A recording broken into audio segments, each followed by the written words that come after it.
Hello everyone, welcome to Messy Jess channel. My name is Jess and today in this video I'm going to show you how I mastered perspective in 10 days.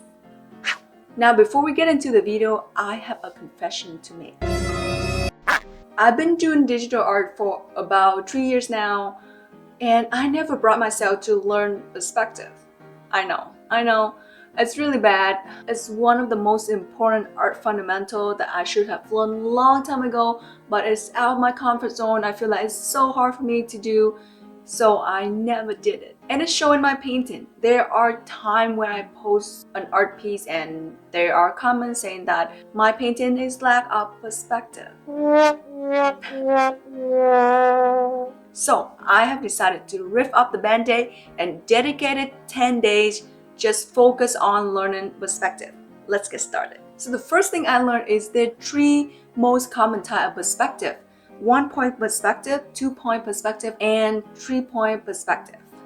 So day number 1, I decided to start on 1-point perspective. So whenever you draw in perspective, you always need a horizontal line, and that is the eye level. So I started with a horizontal line, and what I do is pick a point from this horizontal line and draw a dot, and that call your vantage point. And from this vantage point, you basically just draw all these lines from that point, and these lines called the perspective grid. So for day number 1, I just start with something very simple, just some boxes, follow the guidance of the perspective grid. There's this box, I think it's look kind of wonky. I don't think perspective of this box is correct, but I'm not sure how to fix it. And then let's level up a little bit with some chair and door. So every day I decided to do about half an hour to an hour of practicing perspective, just because some of the day I work 12 hours, so it's just not practical for me to do any more than that. Day number 2, I decided to move on to 2-point perspective. So the same idea, you're gonna get your horizontal line first, but instead of one vanishing point, you're now gonna have 2 vanishing points. And for day number 2, I thought I'd be a little more creative by not just drawing boxes, but I drawn some chairs and some stairs and a bag. I know it's like one of those bags that you carry your dog or cat around, you know.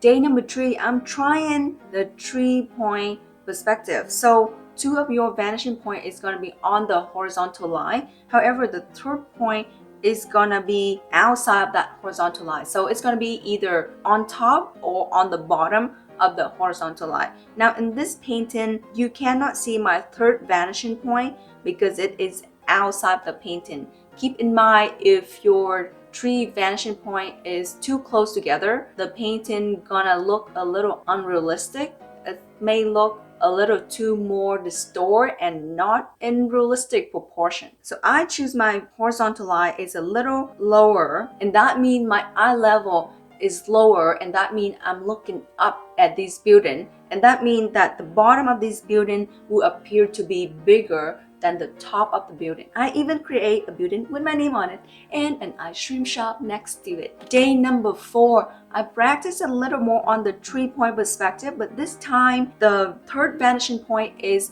on the bottom of the horizontal line, and that means that you are looking down on this building. I choose a very simple house design just because I feel like I'm not really good at it, so I should keep it simple. Basically, this house is just a giant box, and as long as you get the shape right, as long as you get the big box right, every other detail just kind of follow in these guidelines. Day number 5, I decided to do something a little crazier. So remember at the beginning of the video, I mentioned there are 3 common types of perspective when it comes to painting. However, there are more than 1, 2, and 3-point perspective, and that is 4-point perspective. I know it's crazy. So now you have 4 points. So 2 of your vanishing point is going to be on the horizontal line, but the other 2 is going to be on the top and the bottom of that horizontal line. 4-point perspective is not too common in painting, and mostly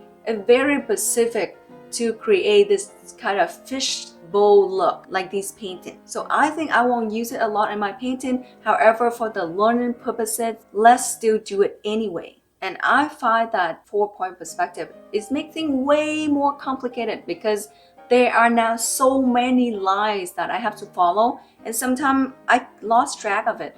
I'm like, wait, what? Where is this line again? So here is my attempt to 4-point perspective. Day number 6, now that I have tried 1-point, 2-point, 3-point, and even 4-point perspective, I want to go back onto 1-point perspective and practice more on it. Day number 7 is a little more practice on the 3-point perspective. This time I choose to draw a bunch of building, and again, the more detail you add to these things, the more complicated it's going to be, because every detail you add onto, you got to consider the proportion of it with the entire painting, with everything else. I even tried with a little bit of shading with the pencil and this painting today, and I think it made the painting look slightly a little bit better. And from this point on, I feel like I have the basic understanding of perspective drawing, and it's just a matter of practice to master this skill. And then I was sick for a week. Yep, life happened. But here I am back and ready to practice some more. So on day number 9, I feel like I have mastered this perspective learning. So it's time for my final project. For the final project, I decided to draw my dream studio. And the reason I want to do something indoor, something inside the house, is that it's going to have a lot of interior that I can add onto the painting to add that perspective look, to add that depth into my painting. So for this final project, I was thinking, wow, what do I want for my dream studio? Like, if I can have anything in the world for my studio, what should I do? What would I have? So I know I want a giant room with giant windows so I can get a lot of lights. And I always love those round window design with these like vintage design on it. And I also want a lot of plants in my studio to keep it fresh. It definitely gotta have a rock. I love rock. I think it's really add character to any building. And then we gotta have some easel and some painting material. So after I'm done sketching it on the paper, now it's time to transfer it on the computer so we can do some light art, some coloring, and some rendering, some lighting onto this painting.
So before we get to the final review, I just want to say thank you so much for watching. I really enjoyed this process.